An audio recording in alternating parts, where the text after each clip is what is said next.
Well, Donnie, you get set for your final weekend in Pullman. Get another tough team in this conference on the Oregon Ducks, but you guys are coming off a grinding win on Sunday against the Bruins.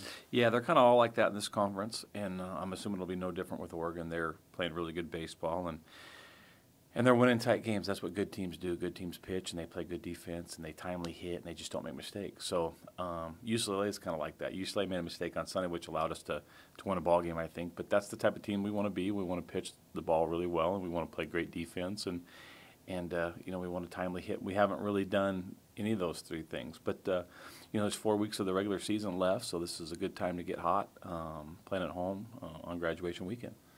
Obviously, one of the things that can maybe help a team have a winning streak is some consistency in the pitching. And one of the things you've had all year is the same three guys for every weekend, and that's pretty rare in this conference and in the country. Yeah, it's really rare. It's a good thing for us. They've pitched, solid all year long, Joe and Tanner and Scott, and really excited about those guys for the rest of the year, and excited about those guys for the future. It's a really, really good sophomore rotation. I don't know if there's a lot of teams in the country that can maybe have those three types of guys with the potential futures that they have. So they got to continue to pitch better, all three of them. They've all flashed some bright spots, and, they'll pitch even better when we get better defense behind them. And our responsibility is to make more plays, and which if that happens, they'll be able to keep their pitch count down and be out there longer, and it all kind of works together.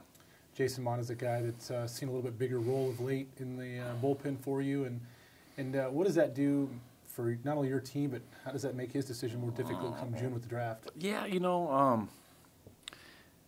it doesn't make our decisions more difficult when it comes to. It just gives us another option. He's so versatile. You can close him, you could start him, you could put him in the middle.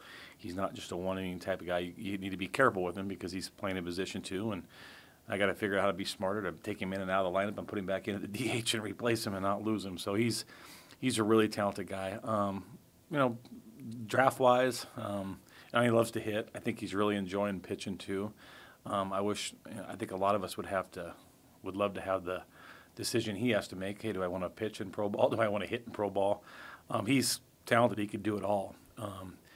I know right now he's thinking a little bit about pitching, and so are we, because he hasn't done it all that much, and it's so easy for him. I've never seen a guy just start pitching in December, January, and just do it as easy as he does it. He just makes it look really, really simple out there. I'm quite sure he frustrates the other pitchers because he just kind of does it. So I'd love to have him back for his senior year. I mean,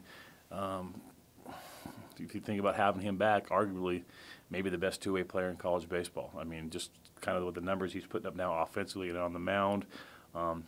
We could set him up for an entire year. I could see him being a rotation guy next year and continue to do what he does with the bat and on the defense. So great kid, great player, and sure glad he's in our lineup. Talk about maybe the one thing we don't like to talk about, but it's dear to your heart. The defense has been less than acceptable, I guess, the last few weeks, and I know it's something you've addressed, but it's not just it's mental errors, it's physical errors. I mean, you can put your finger on what's going on. No, I wish I could. We are, I probably maybe a little bit. I mean, we need to play better defense. There's no question about that.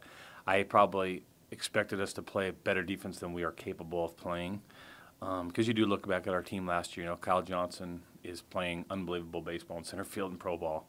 Derek Jones always played great defense in the corner. He's doing the same thing in pro ball. His hitter, Ari, was an unbelievable first baseman. Tommy Richards, best defensive second baseman that we've had. It was just unbelievable how good he was last year, and Patrick Clausen was a heck of a third baseman. So we did lose some key guys that I didn't really think about. Our guys that we have on our team right now are going to be really good defenders. I think it's a little bit mental right now. We're not making as many plays. We are moving some guys around. Slaybaugh catches and plays center, and Zagdahl plays second and third and short and first. He does a lot of different things, and Nebelwich is playing the infield, outfield. So we probably haven't been as a consistent lineup as we have. So I think sometimes when you don't have the consistent lineup, that leads to some miscues on the defensive end. But, it's just our job to put them in a position to make plays, and it's their job to make more plays, and they will. It's not because of lack of effort. Our effort's been really, really good. The execution hasn't been very good. Some routine mistakes, which in turn has put our pitching staff in some difficult situations. But I have seen us make a mistake and not repeat that same mistake the next day.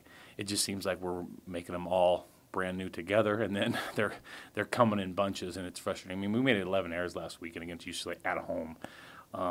I don't remember the last time that we've ever done that. I don't know if it's ever happened since I've been here, but it definitely happened last weekend, and it's something that has to be addressed. And then the last question, I know you're a guy that breaks your season down into different parts, and you're at the point now you've got 16 games, and I don't know if the postseason is still a possibility, but I know you give yourself a heck of an opportunity if you get on a roll here. It's a postseason's an opportunity for a team that plays good. 16 ball games left. You have to play good baseball. I've seen us do that. We opened up the Pac-12 season playing really, really good baseball. In the last 5 or 6 weeks, we just haven't done that yet. So my thought is it starts this weekend. There's got to be a commitment to doing things the right way, and a commitment to pitching the ball really good like we're capable and catching the baseball. It starts right there. The teams that we've played in the conference that are at the top of the conference, UCLA, Oregon that's coming in, you look at their pitching numbers, you look at their defensive numbers, they're at the top of the conference. Right now, our pitching and defensive numbers aren't at the top of the conference, so we need to move those up. Offensively, our numbers are, but that doesn't put you at the top of the conference. Pitching and defense does that. So we can do that. We can make some noise. We can move ourselves up and put ourselves in a position to make a run. Thanks for the time, Donnie. Best of luck this weekend. Thanks.